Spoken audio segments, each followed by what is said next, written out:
welcome back again to my YouTube channel. So this is Sir Vincent once again, and for today's video, ang pag-uusapan natin ay solving quadratic equation by completing the square. So our quadratic equation is written in ax squared plus bx plus c. At madali lang yan i-factor or i-solve ang roots using factoring. Pero paano kapag ang ating equation is cannot be factored? So wala siyang factor, hindi siya mapapactor using factoring. So ang gagamitin nating way to find the roots of a quadratic equation is using the completing the square. Halimbawa, x squared plus 8x minus 11 equals 0.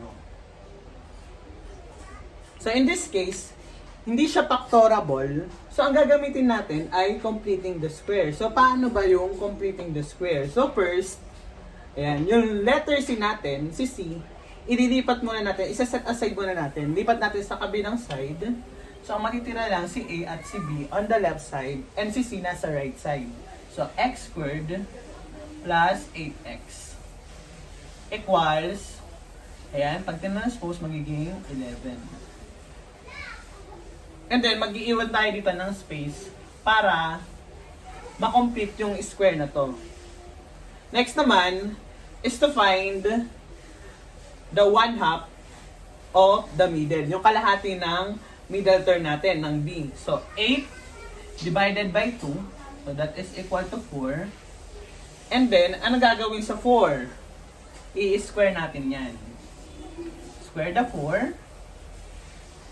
That is equivalent to 16. So itong 16 na to, ang i-add natin sa magkabilang side para equal pa rin to. So mag-a-add tayo sa kabilang side ng 16, dapat sa kabila rin mag-a-add din kayo ng 16. Ayan. Okay, in this case, so ito po ay perfect square trinomial na. So ano ang factor nito? Ang factor niyan, ito lang. Dadagdagan lang natin itong nasa loob ng parenthesis ng x. So that is x plus 4 squared equals 11 plus 16, that's 27. Okay, you can check this using FOIL method. X plus 4 times x plus 4. Ang magiging sagot dapat x squared plus 8x plus 16. So next step naman, mag-extract natin yung square root para mawala yung square dito. So mag-extract tayo ng square root dito sa unang side, sa left side, then mag-extract din ng square root sa kabilang side. So x plus 4 squared equals 27. Take the square root. So makakancel na yun. Ang matitira na lang dito ay x plus 4. And then ang square root ng 27 ay, so hindi siya perfect square. So, take natin yung factor na may perfect square. Ano ba yung factor ng 37 na may perfect square? So, that is 9 and 3. So, pwede natin ilabas yung 9. Ang square root ng 9 ay, dito na lang. So, x plus 4 equals positive, negative. Ano yung square root ng 9? So, that is 3. And then, matitira yung square root ng 3 sa loob since wala naman siyang square root. And then, ilipat lang natin tong si 4 sa kabila para makuha natin si x. X equals 4 plus minus. Since nilipat natin siya, mag-change siya ng sign. Nilipat natin siya dito. X equals negative 4 plus minus 3 square root of 3. And then, paghiwalayin lang natin. Tapos, ito ay na yung roots natin. So, x equals negative 4 plus 3 square root of 3. And x equals negative 4 minus 3 square root of. So this is now the answer. Okay, another example.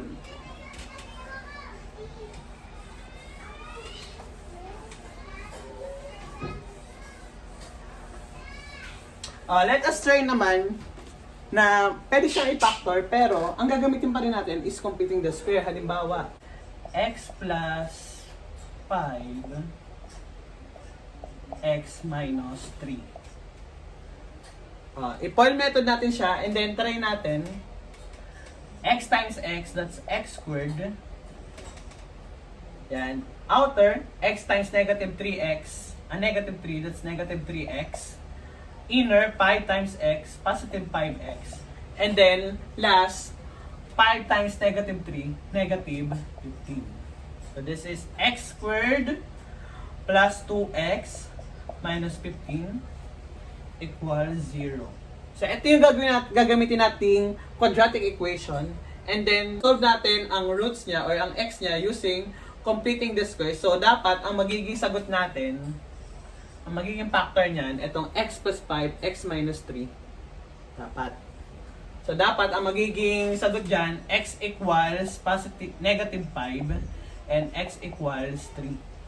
Ano? So, try natin. So, dito na lang.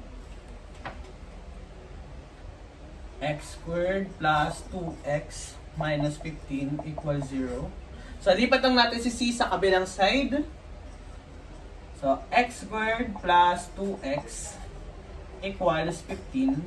Then, itong 2, itatimes natin sa 1/2 or i-divide natin sa 2. 2 divided by 2, so that is 1. And then, square lang natin. So, that is 1 squared ay 1. So, yung 1 yung idadagdag natin sa magkabilang side. So, plus 1 plus 1. So, this is x squared plus 2x plus 1 equals 15 plus 1, 16. And then, so, express natin to as square of binomial. So, paano ba yon? So, eto lang, dadagdagan lang natin ng x. X positive 1 squared equals 16. And then, take natin yung square root nila.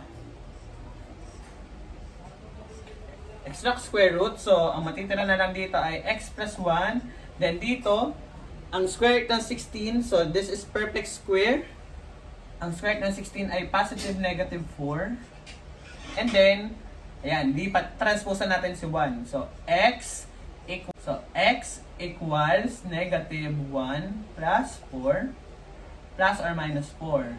And then, paghiwalay na natin. So, x equals negative 1 plus 4 at x equals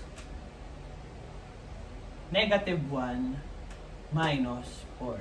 So, this is negative 1 plus 4, positive 3. And then, una natin na roots. And then, x equals negative 1 minus 4. Paano ba tayo mag-minus? Change the sign ng subtrahend, then proceed to addition. So, negative 1 plus negative 4 ay equal sa negative 5. So, this is now the answer. So, as you can see, parehas naman yung naging sagot natin. Mabaliktad lang. Okay, so that's the steps on how to solve quadratic equation using completing the square. So again, paano nga ulit? So una, etong c, yung c natin, ililipat lang natin sa kabilang side so that magkakaroon ng space for the quadratic equation to be perfect. No? O, paano siya magiging perfect square trinomial? Una, ang susunod natin gagawin ay kukunin natin yung middle term, then i-divide natin sa 2. Pag divide natin sa 2, i-square natin, then yung magiging sagot, siya yung idadagdag natin dito at sa c, sa kabila.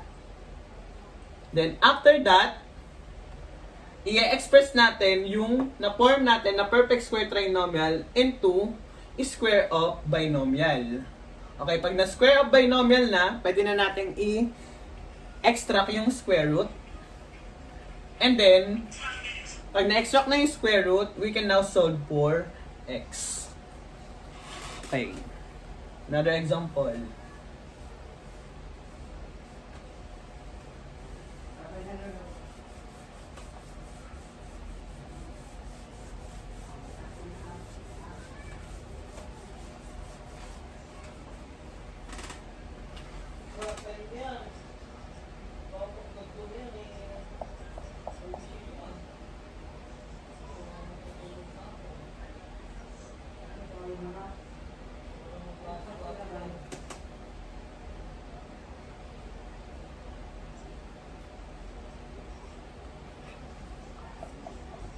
So, x squared plus 4x minus 60 equals 0.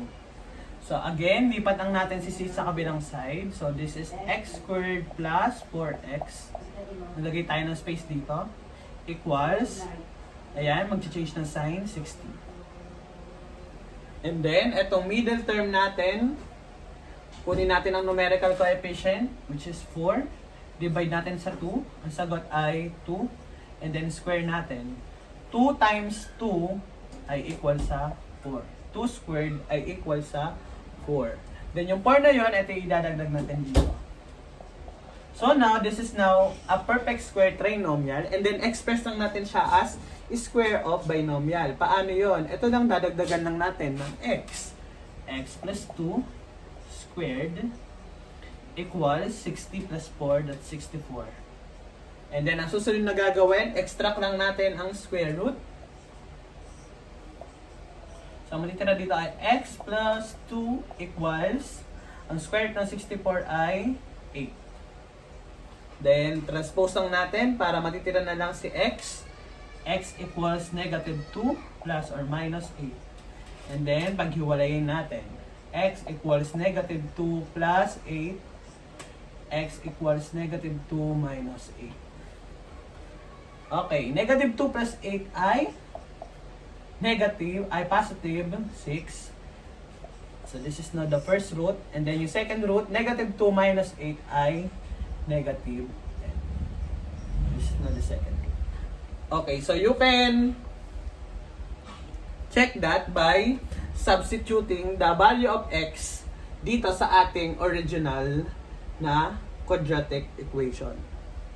Okay, so that's all for today. Thank you again for watching. Ayan, so mag-iwan ulit ako ng activity for you to answer. And then ang answer po ay nasa description box below. Ayan. So, number 1, x squared plus 8x minus 20. And then number 2, x squared plus 10x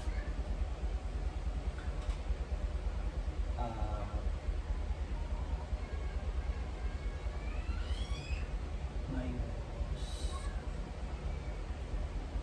24. Okay. Thanks for watching!